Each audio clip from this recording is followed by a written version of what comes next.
either in the middle or at the end, our teachers always say you have to say what evidence you're using to make that change. You can't just make a change because it's intuitive to you as a student. You have to draw upon something we read, we talked about, or we did an activity.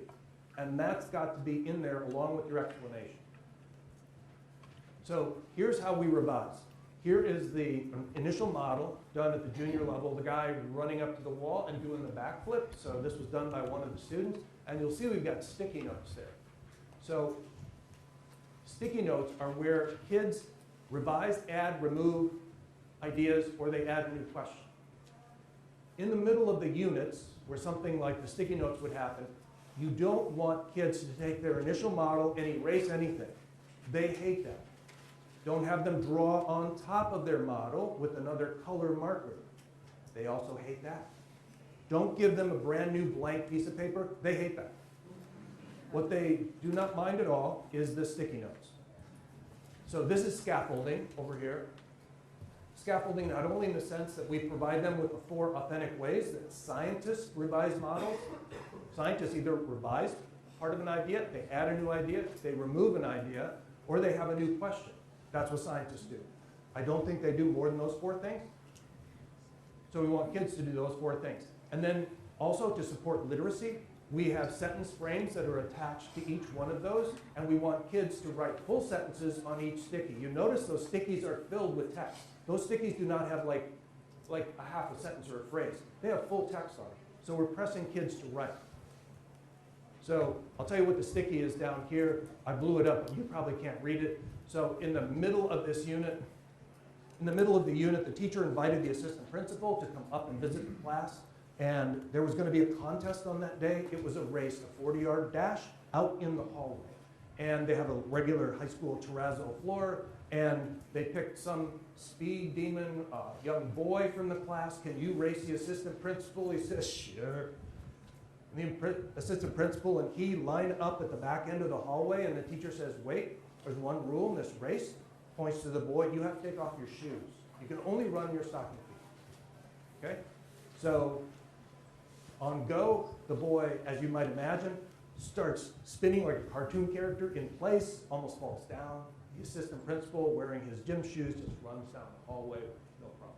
Right? It's a lesson on static and dynamic friction. You cannot even begin to jump. You can't even get started to go on the wall unless there's friction between your foot and the ground. So here's what this group said after observing that activity. We think, according to our sneakers and socks activity, it supports part of our model, but we would like to change that sneakers matter and traction with the wall and ground matters. It should be added to make it, our model, even more accurate. So the student is using traction rather than friction. I would note that as a teacher, but I do like where her or his thinking is going. So here is this is a 4th grade revision of a model. This is the guy who broke the glass with just the sound from his voice. You can look at all of the changes this pair of students wants to make. 1, 2, 3, 4, 5, 6. And here's what this student said. I would let me preview this before I show you that. If you can look in the middle drawing there, you see the guy in the middle drawing the stick figure. That's part of the template. I don't know if you can see the little X's in the air around the guy's head, but what the X's are crossing out are little 8th notes. You know, like you see on a musical score, 8th notes. This pair of students believed at the beginning of the unit that if you were to look closely enough at the space around a guy's mouth or around a musical instrument, you would see musical notes coming out.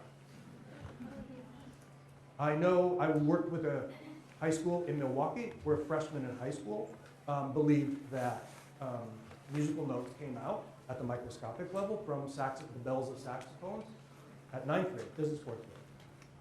So here's what this student said. I would change how I show the singer voice vibrating around the room and glass by changing the representations of sound to make it more meaningful, because that, meaning is 8 notes, just shows music notes that you would see in a music class. Imagine if a teacher never had his or her students do models and modeling. that would, something like that a student is thinking with, that there are eighth notes in the air, that teacher would never know that.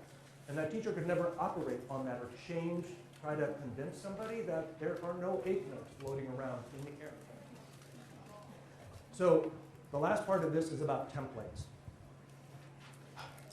I got a slide for this, right? So templates, getting students to show the most of what they know. So we do several things with our templates. We have places for them to write. So down the right, what we have found out is if we give kids a box, they will write more than if they don't have a box. If we make the box bigger, they will actually write more text. If we put horizontal lines in the box, they will write even more. I don't know what it is, but they will write more. So I urge you to have spaces with horizontal lines where they can write. We also have the directions for what is the actual thing that they should be explaining. It's directions at the very top there, because kids often forget what is the question they're supposed to be answering with their model. So you won't get what you don't ask for as a teacher. The directions up there are very clear. See those little 4 check boxes at the top? In order for kids to show the most of what they know, we don't make it a secret, the kinds of things that we want them to show us. So we have like 4 things in what we call a gotta have checklist. There are 4 things. The first one up there is they gotta show us how molecules cause pressure. Do not turn this model back into me unless you have made an attempt to show that. So I'm not making it a secret what the criteria are. We're just turning it into. So we got 4 things like that about how molecules cause pressure. There's 4 other things up there. We also use before, during, and after. We almost never have a model where it's just, they're just showing what happens in an event without before, during, and after each part. And this is the final model. We do not have these huge spaces for writing at the when they do their initial models at the beginning of the unit. This is at the end of a unit where we include all these things. So remember the guy went up in the lawn chair with his balloon? This is the initial models that kids did on the very first day of the unit. And they write some good stuff. This particular student knows some science, not bad. And then, so here's what the student just wrote in his initial model in the first panel. Here's that same student on the final model about a week and a half, 2 weeks later. You can see that he now thinks that the guy and the lawn chair and the balloons are a system of forces. The ropes have tension. I'll show you what he says. I'm not going to read it all in the interest of time, but the student now thinks that it's a system. There's nothing acting on Eric except the chair pushing up against gravity. The balloons each exert a buoyant force. You can see the ropes there have equal and opposite forces on them. It's a whole system that is acting together, very different from his initial drawing. And this is the guidance that was at the top of the final model. There's a question that students are supposed to answer. There's very clear directions about what conventions we're going to use. How do we represent force? I want you to represent it in this way.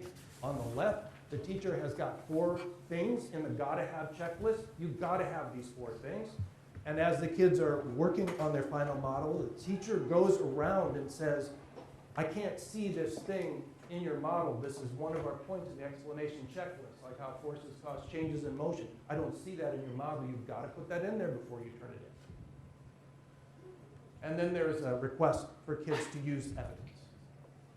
They have to, in one of the 4 panels on their final model, they have to show evidence. I don't have time to show this, but this is a rubric that one of our teachers gave her kids at sophomore level in biology for the Wolf unit, the Yellowstone unit. This is just the overview of ideas that I talked about during the model presentation. So I would urge you, if you feel emboldened by what you've heard today, give it a try, give modeling a try. Hopefully you've learned some things that make you think, I can do this, or I can take modeling to the next level in my classroom. I can at least have more kids able to show what they know. So I'll stay here for any questions, but I know that I'm the only person standing between you and lunch.